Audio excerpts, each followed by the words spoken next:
Lines media Tamil நேயர்களுக்கு வணக்கம் sir. வணக்கம் சார். வணக்கம். சின்ன நீங்கள் கமெண்ட்ஸ் பாக்ஸை பார்க்குறீங்களா இல்லையான்னு தெரில. ஒருத்தர் ரொம்ப மீண்டும் மீண்டும் அந்த கமெண்ட்டை போட்டுக்கிட்டு இருக்காரு. சின்ன ஏன் பாலாவை சார் சார்னு கூப்பிட்டாரு, அதனால் அவரை அண்ணான்னு சொல்லுங்க, இல்லை பாலான்னு சொல்லுங்க அப்படின்ட்டு. அதனால் சரிண்ணா, இனிமேல் அண்ணன் அப்படி போயிடுவோம், நம்ம அப்படி போயிடுவோம். ஓகே, அப்படி போயிடுவோம். அவருக்காக இந்த நேருக்காக நம்ம அண்ணன் போயிடுவோம். ஆமாம்.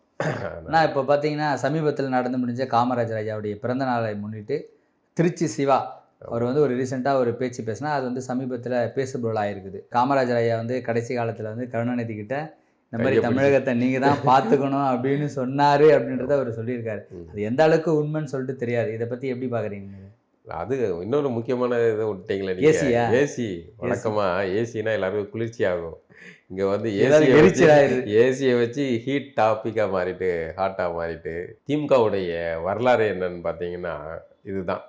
யாரோ ஒருத்தங்க செய்வாங்க அல்லது செஞ்சது செய்யாதது அப்படின்னு எல்லாத்துக்குமே நம்மளுடைய ஸ்டிக்கர் ஒட்டிடுவாங்க. அந்த மாதிரி இன்றைக்கி காமராஜரை இவங்க நினச்சிட்டாங்க சாதாரணமாக காலம் கடந்து போச்சு, இத்தனை ஆண்டுகள் ஆகி போச்சு, ஆனால் யாரும் கேட்க மாட்டாங்க, எல்லாம் பல பேர் போயிருப்பாங்க அப்படிங்கிற ரேஞ்சில் இவங்க பேச ஆரம்பிச்சிட்டாங்க. அதனால தான் அவருக்கு ஏசியை தலைவர் தான் வச்சு விட்டார். அவர் கையை பிடிச்சி கடைசியில் சாகும்போது இவர் கையை பிடிச்சி கதறி கண்ணீர் விட்டு நீ தான் காப்பாற்றணும் தம்பி அப்படின்னு சொன்னார் ரேஞ்சுக்கு அள்ளி விட்டாங்க. இப்போ அதை எல்லோரும் போட்டு குறிப்பாக அண்ணன் திருச்சி வேலுசாமி அவர்கள் போட்டு பொலன்னு பொலந்து கட்டிக்கிட்டு இருக்காரு. பதில் பேச முடியல. இதனுடைய விளைவு என்ன ஆகுதுன்னா கூட்டணியே புட்டுக்கிற நிலைமைக்கு போகுது. இதோடைய சிக்கல் காங்கிரஸும் கண்டிக்க வேண்டிய நிர்பந்தத்துக்குள்ள முதல்ல சமூக வலைதளங்கள் தான் இந்த விஷயத்தை கையில் எடுக்கிறாங்க, பேசு பொருளாக மாற்றுறாங்க, எப்படி சொல்லலாம் வைக்கலாம் அப்படின்ட்டு. ஏன்னா காமராஜர் அப்படின்னாலே எளிமைக்கு பெயர் போனவர். ஒரு கடைசி மாற்றணும்னு நினைக்கிறீங்க. ஆமாம், அதை நீங்கள் தான் அவரை பங்களாவில் வாழ்ந்தார், அது வாழ்ந்தார், ரஷ்யாவுக்கு போனார் அப்படின்னு மிக நாகரிகமற்ற முறையில் தேர்தல் பிரச்சாரங்களில் காமராஜரை இழிவுபடுத்தியவர்கள் திமுக. காமராஜரை மட்டும் இல்லை, திமுகவுடைய செட் ப்ராப்பர்ட்டியாக இருக்கிற பெரியார் அவரையே திமுகவினர் அளவுக்கு அல்லது கருணாநிதி அளவுக்கு இவர்கள் போல பெரியாரை மிக மோசமாக இழிவுபடுத்தி பேசியவர்கள் வேறு எந்த கட்சிக்காரங்களும் கிடையாது. இந்துத்துவ ஆட்கள் கூட கிடையாது. ராமசாமியார் இவங்களை கண்ணீர் துளி பசங்கன்ட்டு அவர் பதிலுக்கு அவர் இறங்கினார். ஆக இவங்களுடைய வரலாறே இப்படி தான். இப்போ காமராஜரை தொட்டு இதில் அசிங்கப்பட்டு நிற்கிறாங்க. இதனால் ஸ்டாலின் அவர்கள் இதை பிரச்சனை அப்படியே ஒடுங்கப்பா அப்படிங்கிறது சரண்டர் ஆகிற நிலைமைக்கு போயிருக்கு. ஆனாலும் காங்கிரஸ் கட்சியை சேர்ந்த முக்கியமான ஆட்கள்லாம் இதை கண்டித்து பேசுகிற நிலைக்கு தள்ளப்பட்டிருக்காங்க. முதல்ல அவங்கெல்லாம் கூட்டணிக்கு சிக்கலாயிரும், கூட்டணி கட்சியை நம்ம ஏன் இது பண்ணிடணும் அப்படின்னு யோசிச்சுக்கிட்டே இருந்தாங்க. ஒரு முறை கூட்டணி வச்சுட்டா கடைசி வரைக்கும் 5 வருஷம் அப்படி என்னப்பா இது எதுக்கு அப்படி நீங்கள் தேர்தலுக்காக ஒரு கூட்டணி வைக்கிறீங்க? அப்படி இல்லைன்னா நீங்கள் மொத்த பேரும் அந்த கட்சியில் போய் சேர்ந்துட வேண்டியது தானே. அந்த கட்சிக்கு விசுவாசமாக இருக்கீங்க அப்படின்னா, அந்த ஆட்சிக்கு விசுவாசமாக இருக்கீங்களா, எதுக்கு இப்போ நீங்கள் தனித்தனியாக கட்சி நடத்திக்கிட்டு இருக்கணும்? அப்போ நீங்கள் அவங்க கூட போய் சேர்ந்துட்டு போயிடலாம்ல. ஆனால் அதுக்கு மாறாக கூட்டணி வச்சுக்கிட்டுறீங்க, கூட்டணியில் நின்று ஜெயிக்கிறீங்க, 2 தரப்பு வாக்குகளையும் வாங்கி ஜெயிக்கிறீங்க. அந்த கட்சிக்கு மொத்த கொத்தகைக்கு சாசனம் எழுதி கொடுத்த மாதிரி எழுதி கொடுத்துட்டு இப்படி அமைதியாக இருக்க வேண்டிய அவசியம் இருக்குது. அந்த வகையில் இப்போ காங்கிரஸை சமூக வலைதளங்களில் எழுதக்கூடிய ஆட்கள், இதை கேள்வி எழுப்பக்கூடிய ஆட்கள்லாம் கேள்வி எழுப்பின உடனே காங்கிரஸ் தரப்பை சார்ந்தவர்களும் குறிப்பாக ஜோதிமணி அவங்கெல்லாம் இதை கடுமையாக விமர்சி எழுதுனதுனால தொடர்ந்து இது பரபரப்பாக இப்போ ஆகிட்டு இருக்கு. இதை பற்றி செல்வ பெருந்தகை எதுவும் பெருசாக செல்வ பெருந்தகை அப்படியே மேலோட்டமாக கடந்து போகிறாரு. அப்படியே அப்படியே கடந்து போகிறாரு. முழுமையாக ஒரு காங்கிரஸ் காமராஜர் அவர்களுடைய தொண்டன் அப்படி காமராஜரை நேசித்து இருக்கார்ல, அது திருச்சி வேலுசாமி மாதிரியான ஆள்கள் அதை செய்வாங்க. இவங்களுக்கு காங்கிரஸுக்கு செல்வ பெருந்தகையோட வரலாறு என்ன? அவர் இதுக்கு முன்னாடி எங்கே இருந்தார், அவருக்கு என்ன கட்சிக்கும் கொள்கைக்கும் எது சம்மந்தம் இருக்கா? எந்த கட்சிக்கு போகிறாரு, ஒவ்வொரு கட்சிக்கும் போகிறாரு, எதுவும் கொள்கையிலேயா போகிறாரு? அவர் இங்கே கட்சியில் பிரச்சனை ஆகுது, அதனால் அந்த கட்சிக்கு போகிறார், அங்கே பிரச்சனைன்னா இங்கே ஒரு கட்சிக்கு வராரு, அவ்வளோதான். இப்போ செல்வ பெருந்தகை இதை ஒன்றும் காமராஜருக்காக எதிர்க்க வேண்டிய அவசியம் கிடையாது, எதிர்க்கிறதுக்கான விஷயமும் அவர்கிட்ட கிடையாது. ஆனால் திருச்சி வேலுசாமி மாதிரியான மானமுள்ள காங்கிரஸ்காரங்க கொஞ்சம் பேர் இருப்பாங்களே, அவங்க இதை சீட்டு கொடுத்தாலும் கவலை இல்லை, கொடுக்கலனாலும் கவலை இல்லை. அவர் வேலுசாமி அவர்களெல்லாம் இந்த லிஸ்ட்டில், இந்த காங்கிரஸ்காரங்க லிஸ்ட்லேயே சேர்க்க முடியாது. அவர் வேற ரகம்.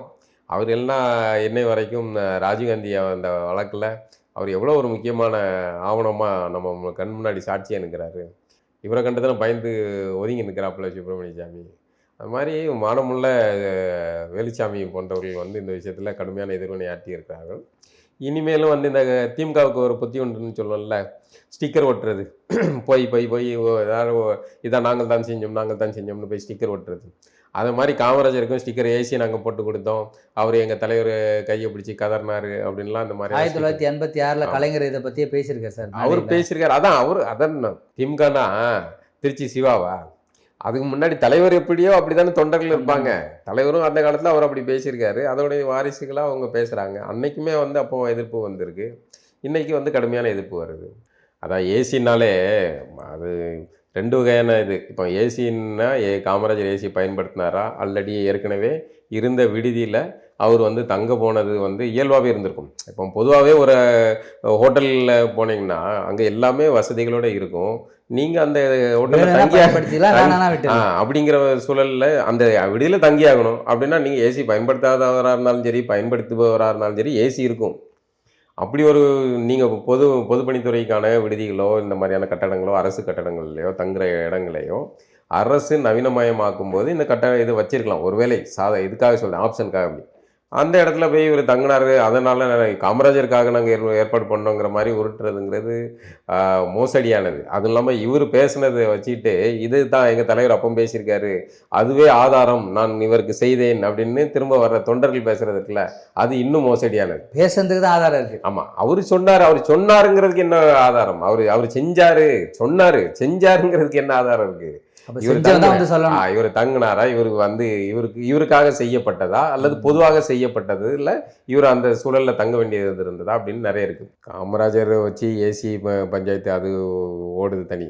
இன்னொன்று நமக்கு ஏசி அப்படின்னாலே 2 ஏர் கூலர்களுக்கு நடுவே மனைவிகள் பிள்ளைகள் நடுவே வந்து படுத்திருந்து ஒருத்தர் வந்து ஈழப் போராட்டத்தை நிறுத்தினார். இறுதி போரை நிறுத்தி லட்சக்கணக்கான மக்களை காப்பாற்றினார்னு உருட்டினார்கள்ல, அதுதான் இவருடைய ஸ்டிக்கர்களுக்கும் உருட்டல்களுக்குமான சான்று. இப்படி மோசடியான வந்து வார்த்தைகளை சொல்லி ஸ்டிக்கர்களை ஒட்டி அதை தங்களை வந்து மேன்மைப்படுத்திக்கிறது திமுக அல்லது திராவிட கூட்டத்தினர் கையாளும் வழக்கமான யுக்தி தான். இதில் ஆச்சரியப்பட்டதுக்கு ஒன்றும் இல்லை.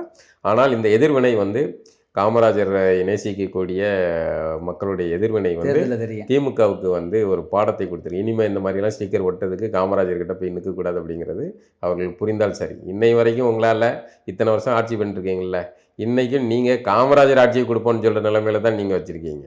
என்றைக்காவது நீங்கள் வந்து எங்கள் தந்தை கருணாநிதி அவர்களுடைய ஆட்சியை கொடுப்போம் அப்படின்னு சொல்லி பாருங்களேன், அது என்ன பேர் இருக்கும்? கருணாநிதி அவர்களுடைய ஆட்சி சர்க்கரை ஆரம்பித்து சீனி எறும்புல ஆரம்பித்து எல்லா வரலாறுகளும் ஓடிக்கிட்டு இருக்கு.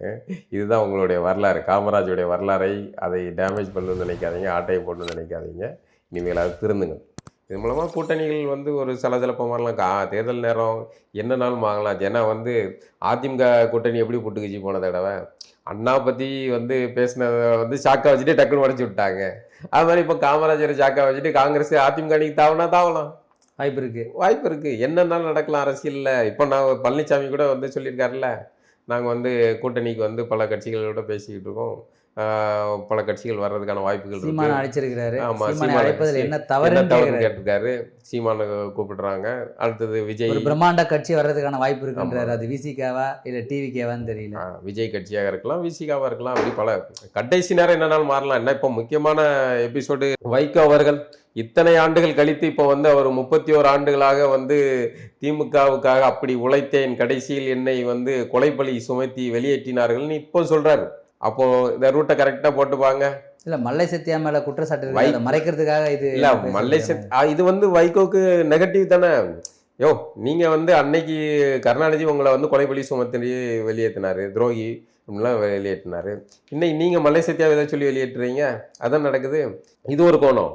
இன்னொன்று, இப்போ வைகோ இதை ஏன் பேசணும்? இப்போ ஒன்று மண்ணா வந்து போயிட்டு இருக்கீங்க, திமுக தான் சார்ந்து இருக்கிறீங்க, நீங்களா பார்த்து ஏதாவது கொடுங்க எசமா அப்படிங்கிற நிலைமையில மதிமுக இருக்கு.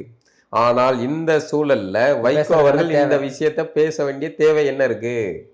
அப்போ கூட்டணியில சம்திங் நடக்குது, என்னமோ நடக்குது. அது விரைவில் வந்து ரொம்ப நாள் பதிக்க வைக்க முடியல. கட்டு சொத்துக்குள்ள வந்து பெருச்சாலி ரொம்ப நாள் பதிக்க வைக்க முடியாதுல்ல. என்னமோ வெளியே வரப்போகுது. இப்போ அடுத்து உங்களுக்கு பல எதிர்பாராத பல ட்விஸ்ட்டுகள்லாம் வந்து வரலாம். நான் சொல்றேன்னா இதை வந்து நம்ம முன்னுணர்தலாவே வச்சுக்காங்க. வைகோ வந்து திமுக கூட்டணி விட்டு வெளியே வர்றாருன்னு வைங்களேன், முடிஞ்சு போச்சு. பிஜேபி பொதுவாகவே வைகோ அவர்கள் வந்து தெலுங்கர் தான், அது வந்து எல்லாருக்கும் தெரிஞ்சது தான். இப்போ அவங்களுக்கு வந்து டீலிங் வந்து இங்கே இருக்கிற தெலுங்கர்கள் கூட மட்டும் கிடையாதுல்ல, டெல்லி தெலுங்கர்கள் இருக்காங்களா நமக்கு டைரெக்டாக வந்து ஒன்றிய அரசுடைய அதிகார மையங்கள் இருக்கிற தெலுங்கர்கள் இருக்காங்களா, வெங்கைய நாயுடு மாதிரியான அவங்கள வச்சு மூவ் பண்ணுவாங்க. சந்திரபாபு நாயுடு இருக்காரு, இப்படி பல தரப்பில் மூவ் பண்ணுவாங்க. மகனுக்கு ஒரே மகனுக்கு வந்து ஏதாவது முக்கியமான போஸ்டிங் வாங்கிட்டு அதை அதை காரணம் காட்டி அதை பயன்படுத்திட்டு கூட்டணி உடைக்கலாம். அதுக்கு அந்த பேச்சு அதுக்கான சான்றா கூட இருக்கலாம். கூட்டணி இவர் வைகோ இழுத்தாச்சுன்னா பின்னாடியே வந்து வைகோ மற்றவர்களே இழுத்துட்டு வர்ற வேலையை செய்வார். அப்படிதான் வந்து ஜெயலலிதா பெரியல் நடந்துச்சு. கடைசி நேரத்தில் அணி மாறி டோட்டல் இதை முடிச்சு விட்டாரு. ஜெயலலிதா கூட போனதை நான் தப்புன்னு நினைக்கிறேன் அப்படின்னு அதை வந்து சொன்னாரு. அதெல்லாம் வந்து இன்னைக்கு தேர்தல் நேரத்தில் பேசுறது.